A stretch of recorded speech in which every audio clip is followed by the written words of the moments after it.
নমস্কাৰ, আজি মই বনাম নিম চাবোন আৰু নিম চাবোন বনাবৰ বাবে প্ৰথমে প্ৰয়োজন হ'ব নিমপাত। নিমপাতকেইটা মই ভালদৰে ধুই এতিয়া মিক্সাৰ গ্ৰাইণ্ডাৰত এটা পেষ্ট বনাই ল'ম।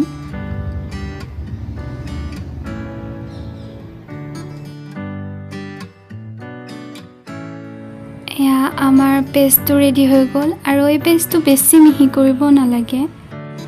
চাবোন বনাবলৈ লগা আৰু এবিধ ইম্পৰ্টেণ্ট বস্তু হৈছে চ'প বেছ। এইটো চ'প বেছটো মই অনলাইন অৰ্ডাৰ কৰিছোঁ মিছ'ৰ পৰা আৰু এতিয়া এইখিনি সৰু সৰুকৈ কাটি লৈছোঁ।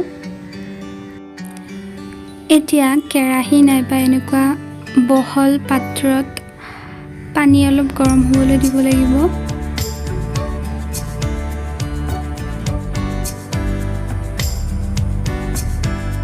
আৰু এইফালে মই কাটি লোৱা চ'প বেছখিনি এটা চচপেনত এইদৰে ভৰাই লৈছোঁ। পানীখিনি ভালদৰে গৰম হোৱাৰ পিছত এইদৰে চচপেনটো পানীখিনিৰ ওপৰত দি দিলোঁ। অলপ পিছত এই চ'প বেছখিনি গলিবলৈ ধৰিব।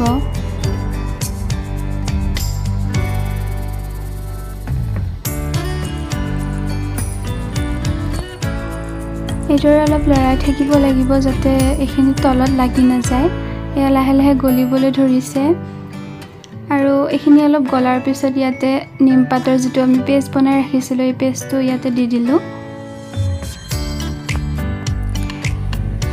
নিমপাতখিনি দিয়াৰ পিছতো আমি চামুচখনেৰে এইদৰে লৰাই থাকিব লাগিব আৰু চ'প বেছৰ টুকুৰাবোৰ সম্পূৰ্ণ গলি নোযোৱালৈকে আমি এইখিনি গৰম কৰি থাকিব লাগিব।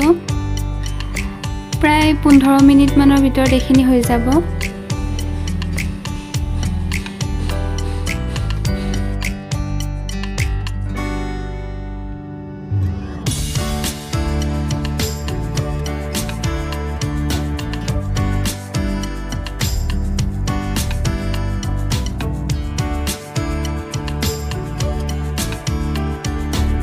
প্ৰায় 15 মিনিট হৈছে আৰু এতিয়া আটাইবোৰ চ'প বেছৰ টুকুৰা গলি গ'ল আৰু এইখিনি হৈ গ'ল।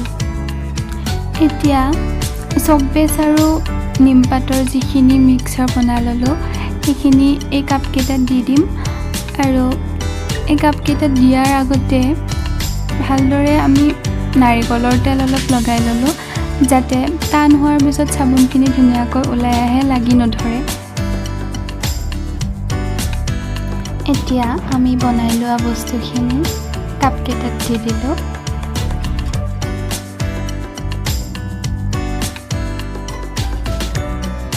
এতিয়া কাপকেইটা ফ্ৰিজৰ আইচ বক্সত থৈছোঁ।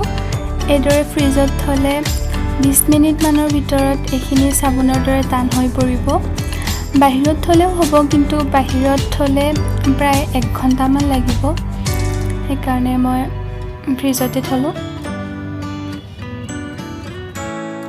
20 মিনিটৰ পিছত এয়া আমাৰ নিম চাবোন ৰেডি হৈ গ'ল। নিম স্কিনৰ বাবে বহুত উপকাৰী, সেয়েহে কোনো কেমিকেল ইউজ নকৰাকৈ মই নিম চাবোনটো বনালোঁ।